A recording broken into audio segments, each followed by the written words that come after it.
Selepas apa yang terjadi dalam first leg antara Real Madrid dan juga Benfica dengan insiden resis, dan juga korang kena ingat diorang ni dah jumpa dekat last game dalam UCL punya league stage. So ini adalah game yang mana ramai jugalah yang menantikan resultnya, dan nampaknya Real Madrid telah pun mengalahkan Benfica dengan 2-1, aggregate 3-1.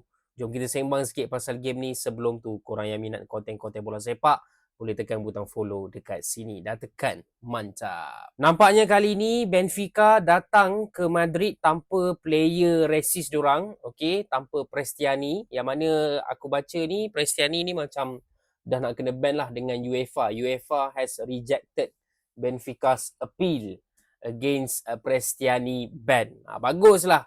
Baguslah dia ni kena ban. Okay, so ini adalah line up Benfica pada awal pagi tadi. Dan diorang sebenarnya berjaya skor gol awal, cuba untuk melakukan comeback, tapi tak sampai 3 minit, Tchouaméni, satu gol yang sangat-sangat cantik daripada jauh, menyamakan kedudukan dekat first half. Aku tengok Real Madrid lebih banyak peluang lah daripada Benfica. Lagi-lagi diorang main dekat home kan.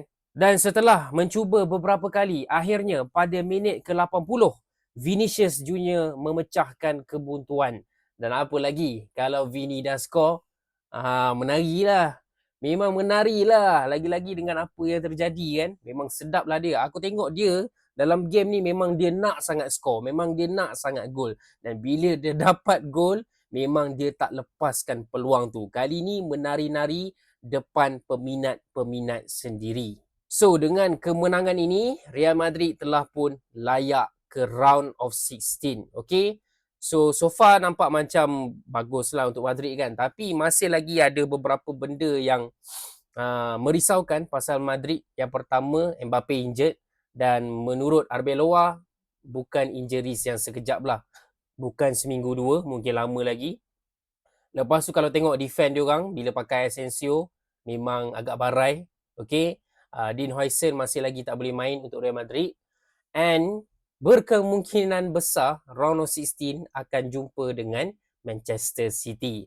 Walaupun draw belum lagi berlaku, kita tak tahu lagi jumpa siapa. Tapi Real Madrid jumpa Man City ni macam setiap season dah.